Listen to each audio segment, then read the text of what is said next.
Hello everybody, just want to do another quick video on the pros and cons of buying a house with HOA fees. And I apologize, my camera is a little crooked, but please just bear with me. I've been running around on listing appointments today, so I got some notes with me on pros and cons, but HOAs in Aurora, Ohio.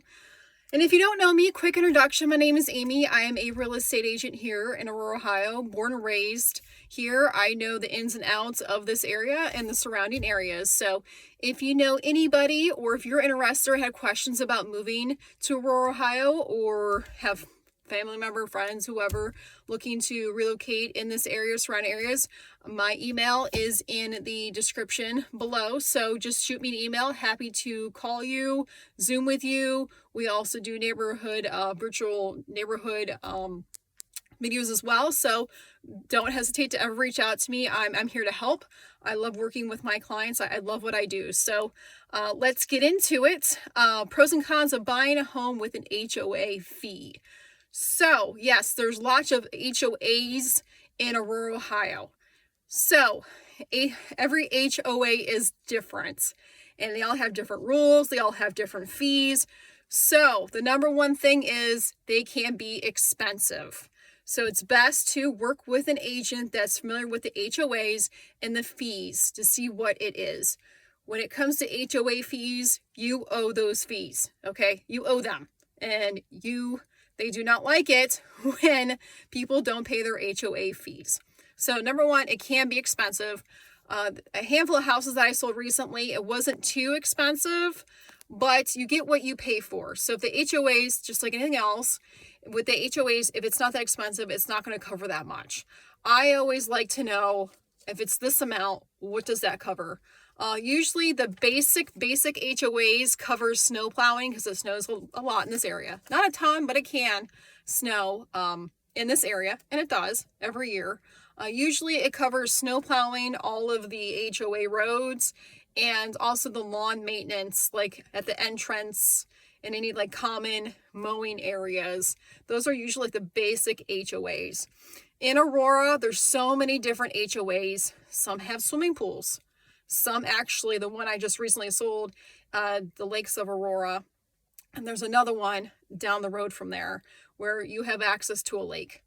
So it all just depends upon what you're looking for, but it can be expensive. You get what you pay for. The other thing is, like I said, what does it include? You know, be mindful if it's very expensive. Well, they better be doing a lot of things, right? And the other thing too is every HOA is different. Some really like to enforce the rules and some don't. So I always suggest going online and doing your research on HOAs. I have a horror story that I bought some land in one of those HOAs in Aurora. I still own the land.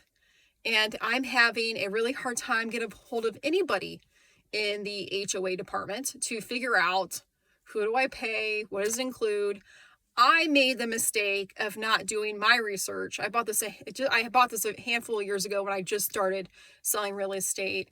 And I made the stupid mistake of just buying it.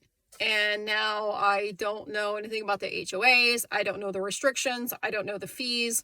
I've been trying to get a hold of them. I can't get a hold of them. I should have done my research before I bought the property, but I did the absolute opposite.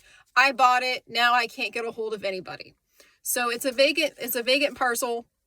I was thinking about building on it, but I don't really know, but I can't really get a hold of HOA people. It's a whole thing. So don't do what I did.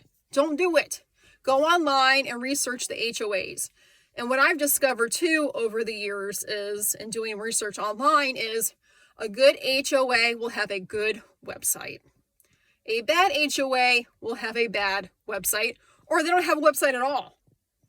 I think the best HOAs have the best website and provide the most information for their clients, so they can pay their fees online if they need to. They should have meetings, so that way you can attend the meetings if you want to. So it all just depends. But please don't do what I did. Do your research on it. And if you need help, that's why you have a professional to help you as well. So don't do what I did, because now it's like I can't even build because I don't even know what the restrictions are. And also in Aurora, what's really great is if you don't want any HOAs and you don't want those restrictions, guess what? We have townships. So townships, not always, but usually don't have HOA fees. So there's all different types of housing in this area. So if you're saying to me, I don't want any HOAs, I don't want somebody telling me what the color of my house can be and I can't do this and I can't do that, that's fine. I will find you a house that's not in any HOAs. And if we do find you a house that has an HOA, let's do our due diligence. Let's do our research. Make sure that you can get a hold of these people if there are issues or problems or questions. Don't do what I did. Don't do that. It's not fun to deal with at all. So, but also HOAs, if you don't comply with them, they can take you to court. If you don't pay their fees, they can take you to court.